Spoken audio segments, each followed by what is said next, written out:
40-7 steps below the temple of Ammon at Karnak, there's a chamber the public never sees. Not a tourist corridor. Not a storage room.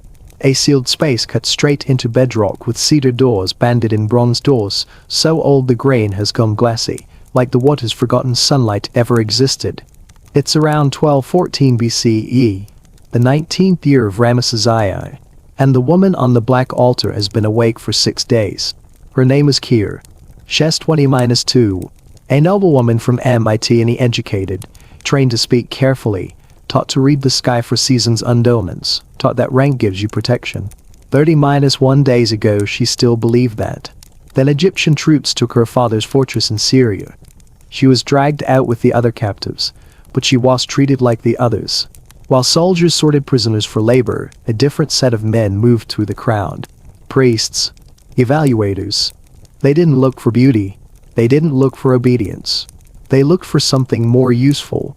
Kir was put in a wooden cage and hauled across desert for weeks.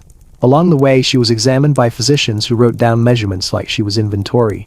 She was questioned by priests who tested her reactions to light and darkness, noise and silence, hunger and thirst, watching how long she could stay herself. And when she arrived at Karnak she learned what the temple records call service of the highest order, because service doesn't mean prayer. It means preparation. It means someone decided her mind was valuable, but only after it was emptied. Now she lies on a slab of obsidian that pulls heat from her skin. Leather straps bite into wrists and ankles where the raw skin has been rubbed open. The air stinks of incense, KFI, sweetened thick mixed with something sharp and metallic, something that makes the throat tighten. 7 priests stand in a ring, chanting in an old ceremonial dialect meant to confuse the ear and scramble time. And beside Kir on a smaller altar are the tools: copper, bronze, clay vessels, dark blades that catch lamplight like frozen water. The high priest steps forward. He has been here a long time. Long enough to stop seeing women as women. To him, Kir is a subject. A candidate. A container.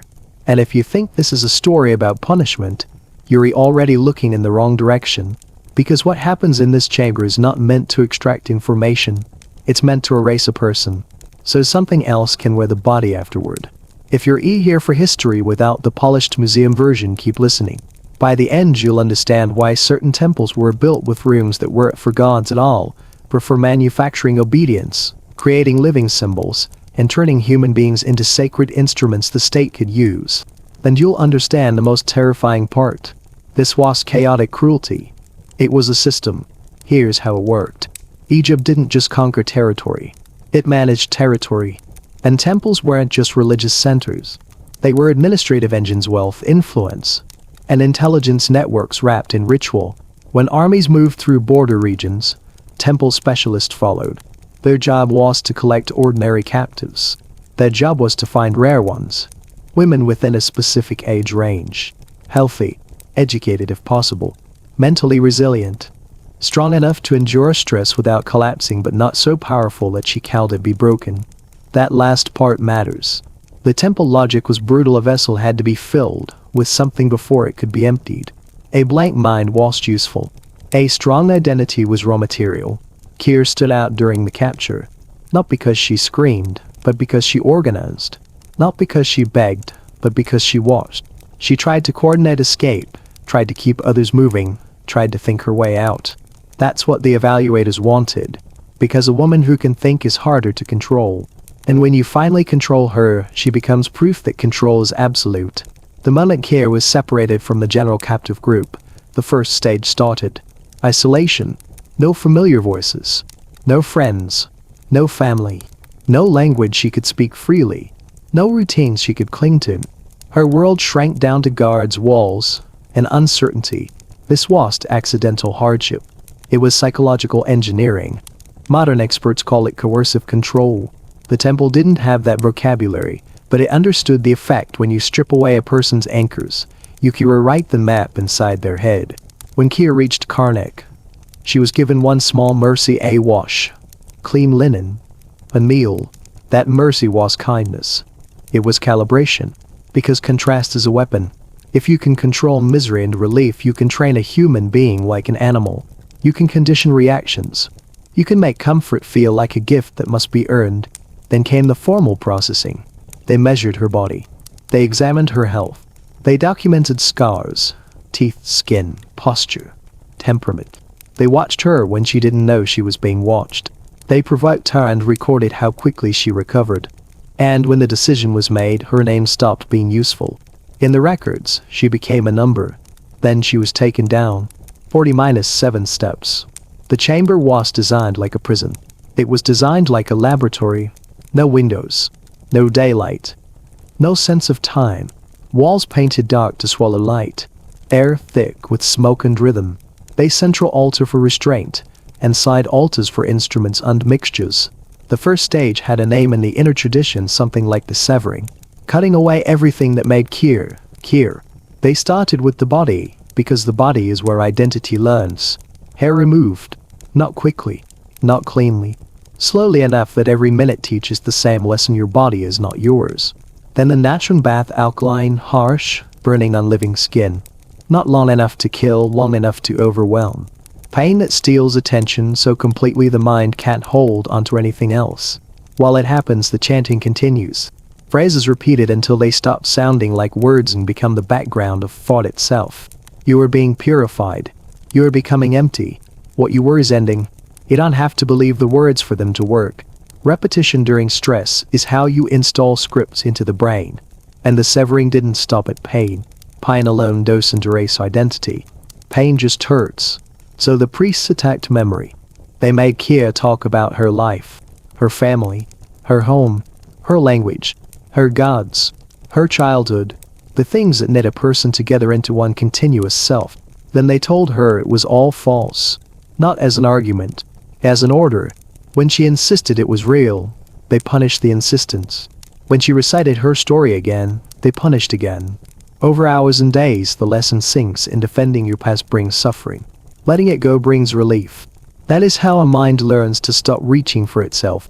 They destroyed what little she had left from her old life: tokens, jewelry, cloth, any object that could pull her back to before. And they made her participate when possible, because participation creates shame. Shame creates silence. Silence makes the next step easier. Then came sensory manipulation, darkness, so complete the brain begins generating its own images, followed by sudden light and drums and hands and voices, then back to nothing again. The brain hates uncertainty. Under enough cycling between deprivation and overload, time breaks. Memory breaks. The self breaks into fragments. By the end of the severing, Kier wasn't arguing anymore. Not because she accepted what they told her. Because she was too tired to keep her shape. That's when the second stage began, what the priests described as opening. Creating a space inside a person where a new identity can be poured. This is where the chamber becomes truly terrifying, because the goal isn't silence. The goal is replacement. They use smoke, oils, mixtures that altered perception enough to blur boundaries, enough to induce trance, enough to make thought slippery. They touched the body in ways that triggered panic, then calm, then numbness. They spoke to Kier as if she were already something else. They addressed her by a new name, a divine title, a role. They treated her like a sacred object. They praised her when she responded correctly. They punished her when she reached back toward her old self. They surrounded her with trained women, previous successes, who spoke in temple phrases, who moved like they had learned it to shrink. This is social reinforcement. Group pressure. Identity is belonging. Kia's mind began doing what minds do under unbearable strain. It adapted. It performed. It learned the path of least pain. Then the third stage, binding. This is where the system becomes coldly scientific. Conditioning. When Kia tried to speak her old name, pain followed. When she spoke the new name, relief followed. Food, water, warmth, rest. That enough times and the response becomes automatic. You no longer choose. Your body chooses for you. That's how you create someone who flinches from her own memories. That's how you make the old self feel dangerous. Finally, completion. A public ritual within the inner circle. A formal moment when the temple declares the transformation finished and introduces the new vessel to her function. Not because gods require ceremony. Because institutions require paperwork, witness, and control. Kier came out of the chamber wearing linen she didn't choose. Jewelry that marked her as property, and a name that was hers. The records would later describe her as ready, as stable, as useful. And Kier of MIT, daughter, student, noble woman, was treated as if she had never existed. Some women didn't survive this process. Bodies fail under prolonged stress, deprivation, chemical exposure, immobilization. Some became physically alive but mentally absent, described as present, obedient, empty. And a small percentage became what the temple celebrated most, living symbols who spoke in ritual language, delivered messages, performed sanctity in ways that made rulers and crowds believe the gods were near. But even the temple's own notes, when you read between the lines, hint at the truth. The success was divine. It was psychological destruction with a costume. A mind broken into a shape the state could use. Kier served the temple for years. She survived longer than many, which the priest would have called proof that the system worked. And then she died young, recorded as wasting illness, the kind of slow collapse you see when a body has been living in emergency mode for too long. No grave inscription tells you who she was before. No public monument says a captive woman became a tool. That silence isn't an accident. It's the design. Because power rarely advertises what it does to the powerless, especially when the powerless are women taken in war. Processed behind sacred walls, and remade into symbols that make the empire look blessed instead of brutal. So when you think about ancient Egypt, don't only picture gold masks and towering columns. Picture the rooms beneath. Picture the systems behind the religion. And remember Kier not as a vessel, not as a temple title, not as a myth, but as a person whose identity was treated like something you could peel away, layer by layer, until only usefulness remained. If you want more hidden history like this, the parts that don't fit on museum plaques, subscribe, and tell me where you're rewatching from. Because the moment we stop maiming what institutions did in the dark is the moment we make it easy for new institutions to do it again. The priests did not bring Ear back to the surface the way a temple would bring back a rescued captive. They brought her up the way you bring up a tool. At dawn, when the courtyards were still blue with night in the air, no like stone cooling after yesterday's heat, two attendants walked her through a passage that never touched the public halls. She wore white linen now. Not because she was clean. Because white hides stains in low light. Because white makes people think holy before they think hurt. Her steps were small and careful, like someone learning gravity again. Her skin was still raw in places. Under the linen, burns from natron would peel in thin sheets. Under her wrists, the strap marks were dark and swollen. But none of that mattered to the people waiting. They weren't looking for bruises. They were looking for absence. In a quiet room near the inner sanctuary, where only the initiated were allowed, the high priest asked the same questions they always asked at the end of completion. What is your name? If Kier had answered Kier, the process would have resumed. The chamber would reopen. The protocols would extend. The calendar would simply become irrelevant. She did not say Kier. She said the name they had given her. The name built from repetition and reward. The name they had tied to water, food, warmth. The name the end of pain. The priest watched her eyes as she spoke it, not to see emotion, to see whether she believed it. Then he placed an object in her hands. A small bead of lapis lazuli, blue like the night sky flecked with gold. Something that in her home would have been a symbol of rank. Her father's household would have had stones like this set into necklaces, kept in boxes lined with cloth. The priest said nothing. He simply waited. Kia's fingers curled around the bead, and for a heartbeat her face tightened. Not grief, not recognition, more like the body trying to remember a familiar posture. The high priest leaned closer. Do you know what this is? The correct answer was not a bead, not lapis, not my mother's, not 10 itani. The correct answer was confusion. It took her a moment, not because she was thinking about the bead, because she was thinking about what thinking used to feel like. Then she said softly, it is a stone. The priest asked from where. She looked at it as if it belonged to someone else. As if the question itself was strange. I do not know, she said. The priest's shoulders loosened. Relief. Satisfaction. Something close to pride. He was proud of her. He was proud of the method. They moved to the next test. They spoke her old name. Kier. Not shouted. Not as threat. As bait. A human name is a hook. It reaches into a person and pulls for a response. That is why names are powerful. They connect you to memory. They connect you to the idea that you have been yourself for a long time. The priest wanted to see if the hook still worked. They said it again. Kier. She blinked once. And nothing else. No flinch. No flood of feeling. No sudden anger. No pleading. Just blankness, like the name had been spoken in a language she never learned. One of the older priests exhaled through his nose, almost like a laugh. Then came the final question. Who were you before? This was not asked gently. It was asked the way you check a seal on a jar. Kia's lips parted. She searched for something, and what she found was the story they had installed. I was a vessel, she said. I was filled with foreign noise. The noise has been removed. The high priest nodded as if she had recited a prayer correctly. Then he turned away, and the attendant stepped forward and guided her toward the inner spaces of the temple. That was the moment Kier disappeared from the world above. Not in a dramatic ways. No chains in public. No blood on the floor. No screaming crowd. Just a door closing on a person whose name could no longer protect her. In the weeks that followed, the temple put her to work in the only way it valued her now. They did not ask her to carry stones or scrub floors. That kind of labor could be done by anyone. They wanted her as evidence. Evidence that the god spoke through Karnak. Evidence that the priesthood could turn conquest into sanctity. They introduced her slowly to the outer layers of temple life.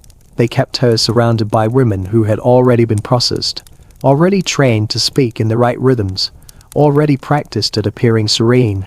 They taught her how to walk with her eyes lowered but not too low, how to pause before speaking as if she were listening to something inside her, how to respond to questions the way an oracle should respond, never too specific, never too simple, always sounding like meaning is deeper than words.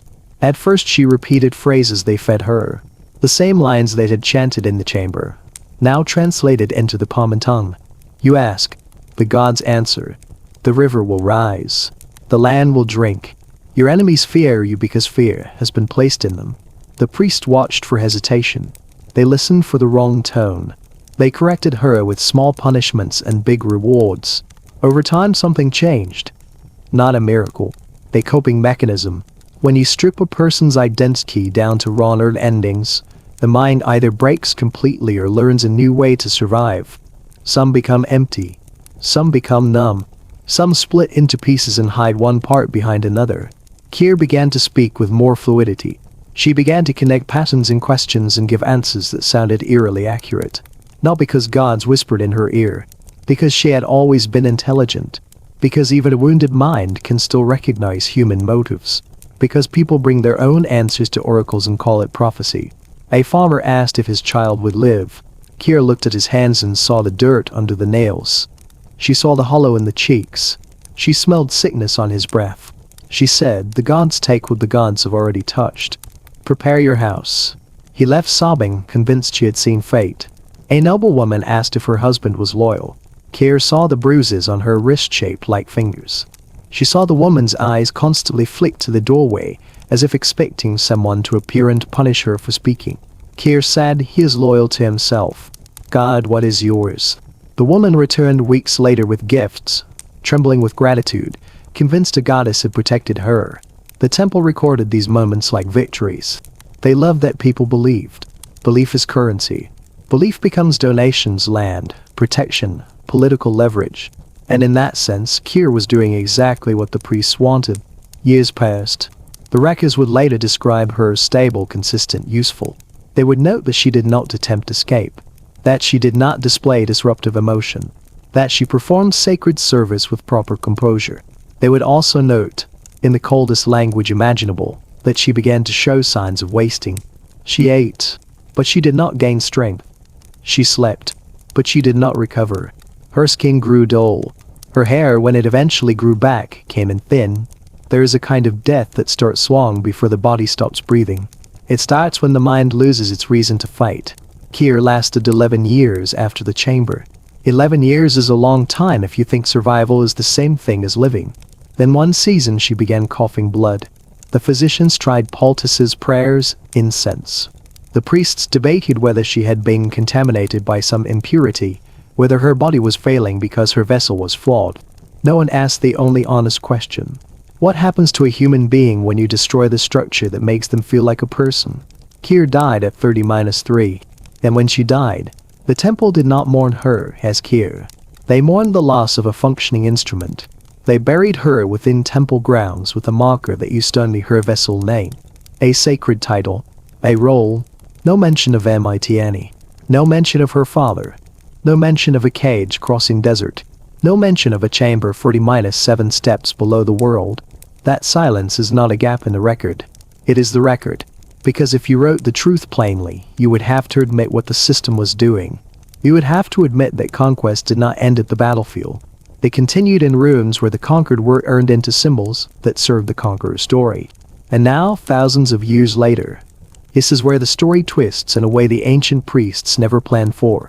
Because their secrecy depended on time erasing everything. Time didn't. Stone holds memory. Bone holds memory. Residue holds memory. In modern archives, fragments of temple documents exist that read less like myth and more like procedure. Lists of subjects. Notes on resistance. Comments about identity dissolution. Recommendations to extend protocols. Warnings sealed on separate papier for only senior initiates. Even without perfect translations, the intent shows through. And in ruined temple sites, archaeologists have found rooms that match the descriptions too closely to dismiss. Basins with natron residue baked into stone. Obsidian slabs with attachment points where leather once held flesh in place. Ceramic vessels stained with compounds that modern analysis recognizes as capable of altering consciousness. Skeletal remains of women whose childhood isotopes do not match Egypt, whose bones show patterns consistent with prolonged confinement. Each piece alone can be argued, explained away, softened. Together they form a shape that is hard to ignore. And that is the real ending of Kia's story. Not her death. Her return. Not as a person reborn. Not as a happy resolution. As evidence. As a name you can say out loud, even when the system that tried to erase it is long gone. Because the most powerful act you can commit against a machine that processes humans is this. You refuse to let the process become invisible. You refuse to let titles replace names. You refuse to let service replace captivity. Kia was not a goddess. She was not a miracle. She was a woman taken in war and broken into usefulness. And if that makes ancient Egypt feel less romantic, good. History is not a theme park. It is a mirror. And the reason this story matters isn't because it's ancient. It's because the logic behind it is not. Systems still isolate people. Still rename them. Still reward obedience and punish memory. Still call it purification or rehabilitation or training. Still build sacred language around control. So here's the last image I want you to hold. Not gold. Not pyramids. A sealed door under stone. A chamber where chanting was used like a tool. And a young woman who entered with a name and came out with something else. Say her name anyway, Kier. Kier dies on the 11th year after she leaves the chamber. And what happens next is the part nobody wants to imagine because it proves something even more terrifying than the rituals themselves. There is no grief. No mourning. No panic. No sacred outrage that the vessel of the gods has failed. Because to the temple, Kier was never a woman. She was never a person. She was a procedure that produced an output. So when her body finally collapses, when the wasting illness finishes its work and her lungs stop pulling air, the priests do not react like men who have witnessed a tragedy. They react like craftsmen who have reached the end of a tool's lifespan. They wash her body as if cleaning equipment after use. They rub her skin with oils that smell sweet enough to cover what trauma always leaves behind, an odor that is not rot, not sickness, not blood, but something harder to name. The smell of a human being emptied out. They wrap her in white linen, not with tenderness, but with efficiency. And then she is taken not to a royal tomb, not to a sacred burial chamber where her name will be sung for eternity. She is brought deeper into the complex, down corridors that even monks priests never enter. A place temple records describe in words so calm it feels obscene. Storage. A resting place for vessels whose service is complete. Kia's body is placed in a niche like inventory. A final mark is made in the ledger. And then the system moves on. Because here is the secret at the center of this nightmare. The chamber did not exist for Kier. Kier existed for the chamber. She was never the point. She was a consumable ingredient. And a system like this does not stop because one ingredient is spent. It simply replaces it. Within days, the cult symbol on the wall of Chamber 7 is scraped clean. A new number is etched into stone. A new subject file begins. A new woman is brought down. Different face, different homeland, same process. Same cedar doors sealing behind her with the sound of finality. Same incense thick enough to coat the throat. Same chanting design not to bless, but to destabilize. Same obsidian slab, cold and indifferent, waiting like a mouth. Kia's death doesn't end anything. It teaches the priest something. It becomes data. The last entry in her record is written with brutal precision. Years of service 11. Output stable. Prophecy accuracy high. Decline phase progressive. Cause of failure bodily wasting. And that single line becomes the seed of the next evolution. Because systems like this do not reflect. They optimize. The priests begin adjusting the protocol. Not because they have discovered empathy. Not because Kia's suffering haunted their sleep. But because they saw a technical problem. They wanted longer service life. More stable voices. Less risk of identity resurgence. Less unpredictability. So they refine. They alter the dosages in the vials. They shift the rhythm of deprivation and stimulation. They change the binding sequence, increasing pain essentiation when subjects speak their old names. They tighten the conditioning until memory itself becomes hazardous. They improve the process the way later empires would improve prisons. The way future regimes would improve interrogation. The way every machine built from cruelty eventually learns to run smoother. And the most horrifying part is this. They were successful.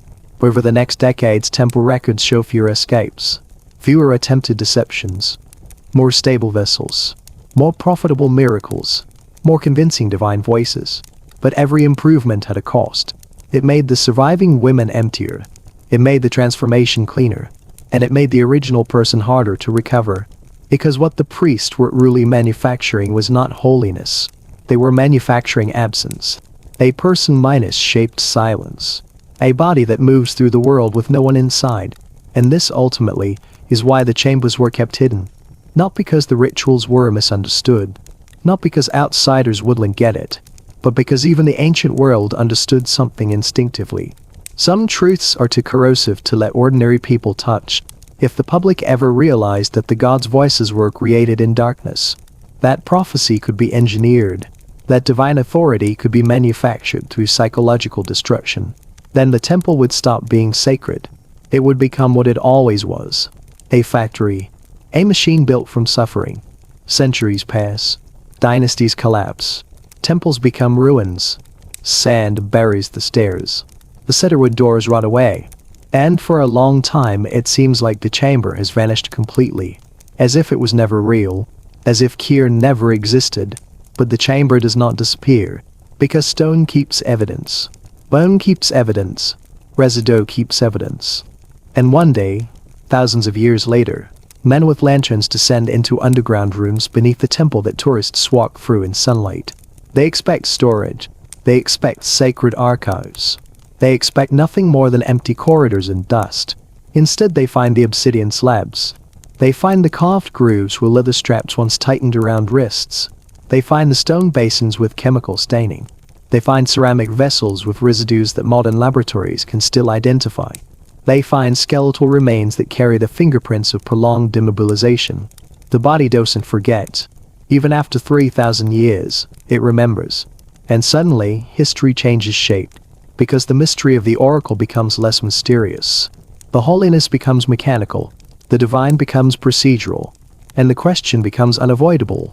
How many holy women in ancient Egypt were not holy at all?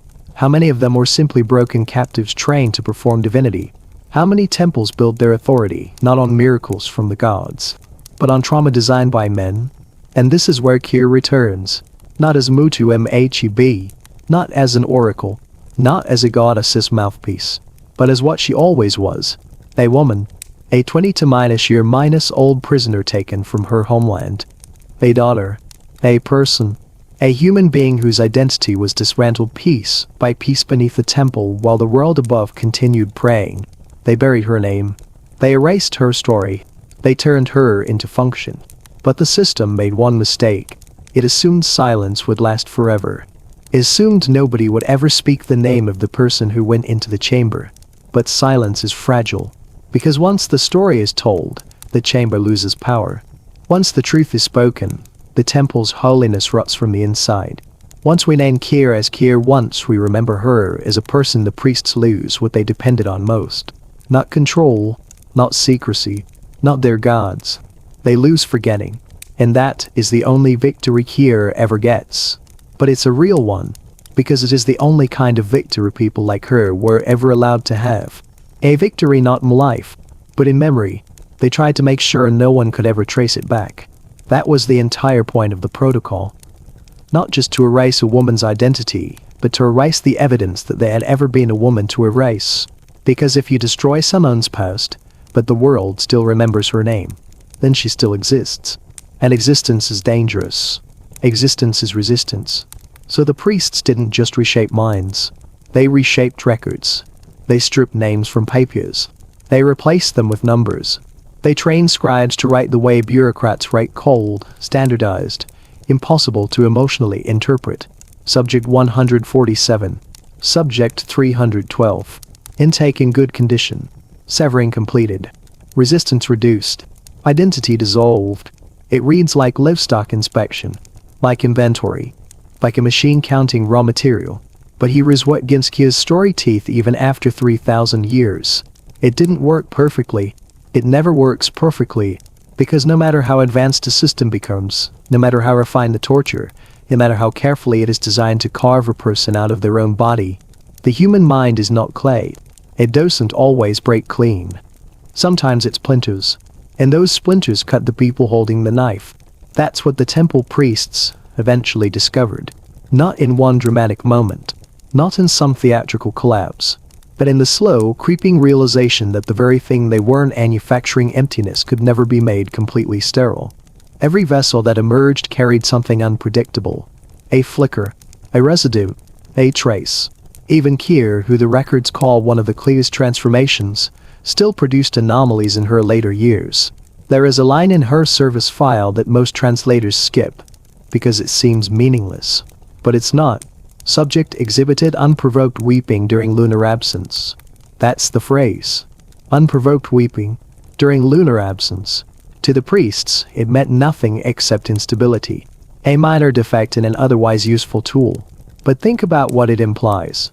A woman, emptied of self, sitting in ritual silence, and suddenly crying during the dark moon.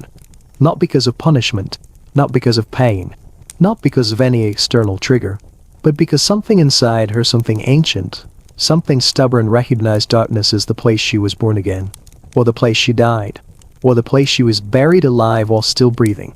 And her body responded the only way it could, by grieving. That single line is a crack in the temple narrative, a fracture in the machine, proof that even a perfected protocol cannot fully remove what the priests called the foreign woman, because the foreign woman was just a memory. She was wiring. She was structure. She was the shape the mind had formed itself around since childhood. And you can tear the wallpaper off a room, repaint it, burn the furniture, smash the windows, but the foundation still knows what it used to be. This becomes important later, because Kier is not the only one. Over time, the temple begins seeing more and more vessels developing anomalies. Some begin speaking in unknown languages during trance. Not Egyptian, not temple dialect, languages that priests cannot identify. Some show fear when exposed to objects they should not recognize. A certain kind of cloth, a certain kind of perfume, a certain musical rhythm. The priests call this contamination. They write about it with disgust. They tighten the protocols further. More isolation, more conditioning, more pain association. But this only creates a new problem, because when you tighten pressure on something already cracked, it doesn't become stronger. It shatters. The most terrifying failures are the women who refuse the process. Those women can be punished, killed, disposed of. The most terrifying failures are the women who complete the transformation and then break incorrectly. Women who do not become empty. Women who become wrong. Because dissociation doesn't always create silence. Sometimes it creates something else. An internal split that doesn't look like compliance. It looks like possession. And that's the irony that eats the temple alive from inside. The priests believed they weren't creating gods. But the deeper truth is this. They were creating trauma. And trauma has its own voice. Karma speaks in ways that make witnesses think it is supernatural. because it comes from a place normal life never reaches. There is a documented case roughly 50 years after Kier. The priests called her an enslaved, a vessel from the southern borderlands. Her preparation succeeded by every measurable standard. She passed completion. She served publicly. She prophesied. She healed. And then one night, during the festival of Opet, she screamed in front of the statue of Ammon and spoke a sentence that froze the chamber. I am still here. Not I am Ammon. Not I am M-U-T. Not the divine name. Not the vessel identity. A direct statement of the buried person beneath the mask. The priests assumed it was a test. They asked her again who she was. And she repeated it. I am still here. And then she laughed. Not the laughter of madness. Not the laughter of joy. The laughter of someone who has discovered the bars are not as solid as the jailers believed. That woman was never seen again. Herf. Islands abruptly. No burial record. No death record. No reassignment note. Just silence. And silence in a system like this is never neutral. It means disposal. But what matters is what happened next. Because after that incident, the temple begins to panic. Not openly. Not in public. Temples don't panic in public. They tighten security. They change the way vessels are handled. They begin keeping some of them underground permanently. Oracles who never see sunlight. Priestesses who speak only when summoned. Bodies stored like weapons. And in doing so, they reveal the truth without meaning to. They were never truly convinced these women were gods. If they had been convinced, they would not have been afraid. They were afraid because they knew deep down what they were really doing. They were breaking people. And broken people can be unpredictable. Broken people can snap in directions you can't control. Broken people can bite. And that fear becomes the beginning of the end. Because the temple's authority is built on one thing. Certainty. The illusion that divine power flows through controlled channels. The illusion that priesthood is order. If the public ever suspects the oracles are unstable. If rumors spread that the vessels sometimes remember. If people begin whispering that the gods' mouths sometimes speak like terrified foreign women, then the entire institution begins to rot. And rot spreads. It spreads through servants first. A temple girl hears something she shouldn't. A god sees a vessel shaking in a corridor, whispering a word that isn't Egyptian. A scribe copies a file and pauses to learn at the phrase unprovoked weeping. The first rumors are tiny. But ancient Egypt was not immune to gossip. Not immune to fear. Not immune to human imagination. And imagination is deadly to priesthood because imagination creates doubt. You can't maintain a sacred machine once people start asking whether the machine is built out of women. Soon, villagers begin claiming their oracle sounds wrong. Too empty. Too mechanical. Too rehearsed. And then the opposite. Some claim the oracle screams. Some claim she begged them for help with her eyes. Some claim she didn't blink right. Some claim she smelled like rot even under incense. At first the priests stamp it out. They punish blasphemy. They accused outers of impiety. But every punishment creates more suspicion. Because punishment is proof that you're hiding something. And then, the political climate shifts. It always does. Egypt is not one unbroken line of glory. It fractures. It weakens. Pharaohs lose wars. Borders collapse. The priesthood grows too rich, too powerful, too arrogant. And when empires weaken, people start looking for sources of the suffering. Suddenly the temple is not untouchable. Suddenly the temple is the first place people want to blame. Because temples always look sacred until the moment people decide they are parasites. And here is the final cruelty. When the system begins to collapse, the temple does not free the vessels. It doesn't apologize. It doesn't repent. It erases the evidence. It begins sealing chambers. It begins killing the women it once used. It burns papier. It buries tools. It locks doors and fills corridors with rubble. And the underground spaces become tombs. Not for the priests. For the victims. Women still alive when the corridors are sealed. Women still breathing when stones are rolled into place. Because to the temple, these women weren't ever people.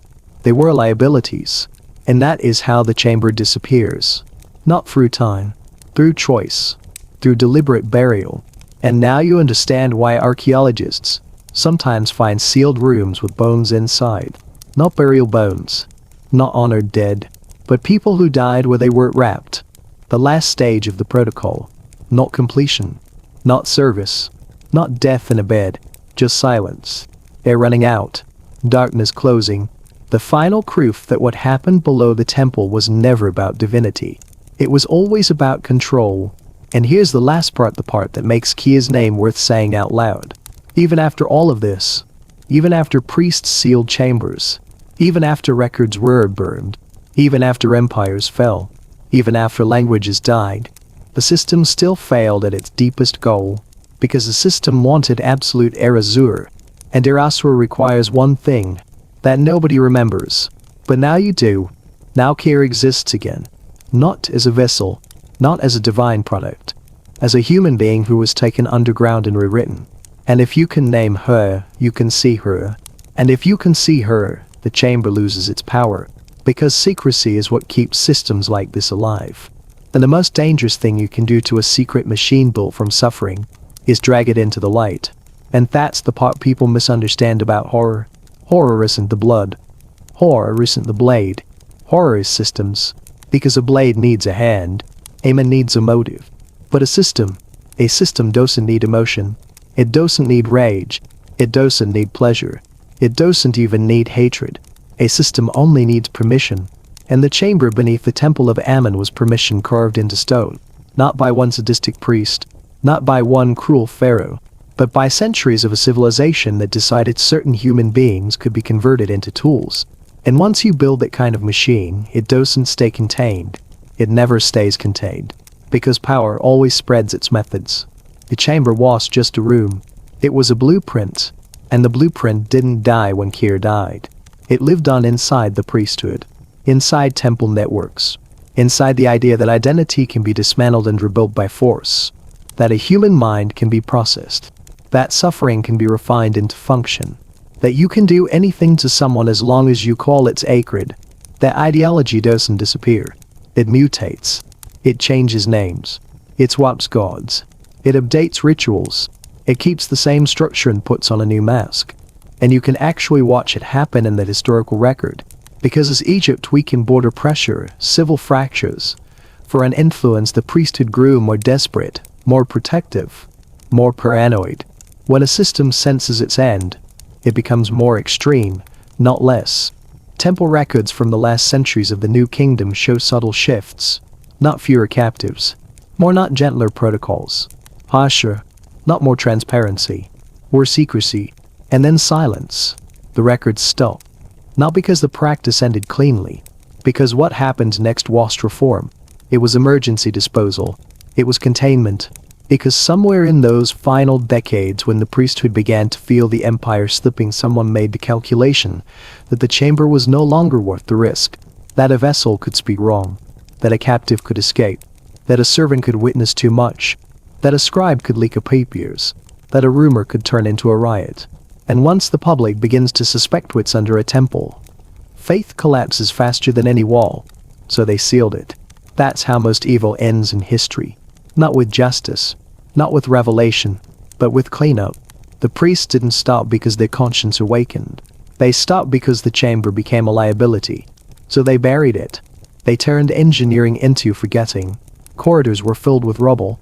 Doorways collapsed. Entrances were disguised with false walls. And the last vessel's women who had already been emptied were treated like contaminated objects. Some were quietly killed. Some were abandoned underground. Some were left alive until they died in darkness, strapped to stone with no language left in their minds to even understand what was happening. No prayers. No defiance. No identity. Just slow suffocation. Because when a system destroys you completely, it doesn't even need to punish you anymore. You become disposable. And here is the sickest truth of all. The people above never knew. The pilgrims kept coming. Incense kept burning. The choir kept chanting. Women brought offerings to the goddess. Men came to beg for healing. Pharaohs sent gifts to maintain divine favor. And all of them believed they were standing on sacred ground. They had no idea they were standing on a grave built out of stolen lives. No idea that 47 steps below their feet, the temple had a basement full of erased women. That's the real power of priesthood. It doesn't just create gods. It controls what people are allowed to imagine. And if people can't imagine it, they can't fight it. For thousands of years, Kier stayed below. Not because her story was lost, Because it was deliberately buried.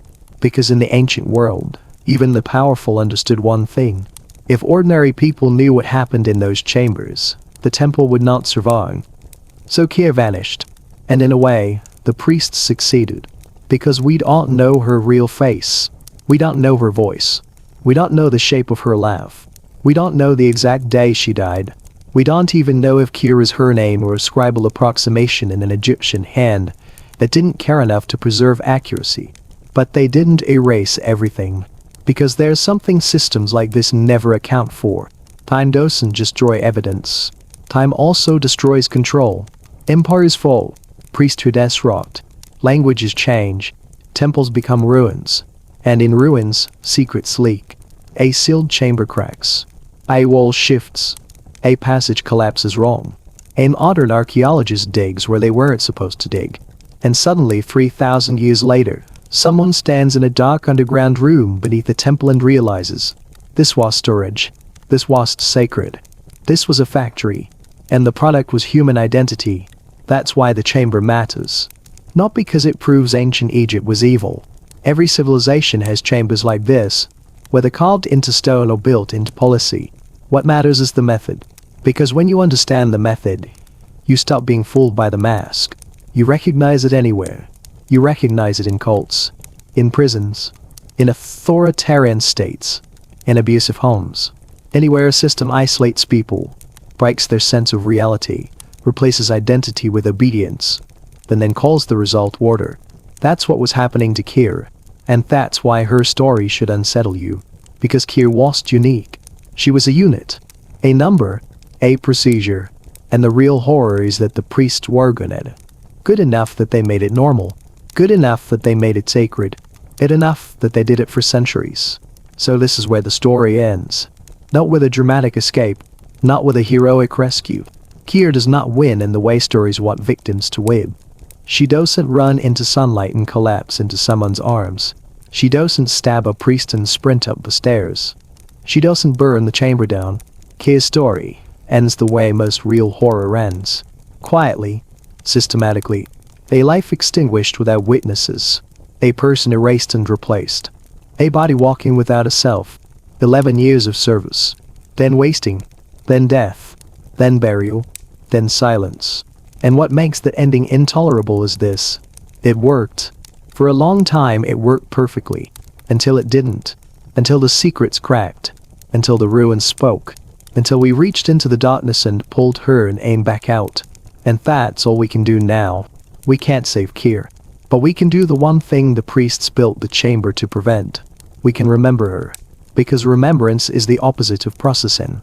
It restores what a system tries to erase. It returns personhood to someone reduced to a subject number. It drags a buried truth into the light and forces it to exist. So say her name. Even if it isn't exact.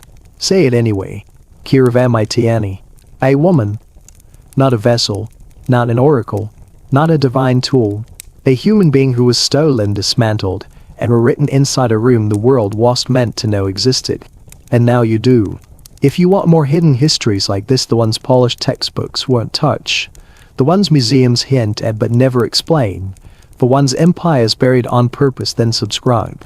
Because the moment we stop telling stories like Q's is the moment systems like that chamber get to live again. And they always come back, just with new names.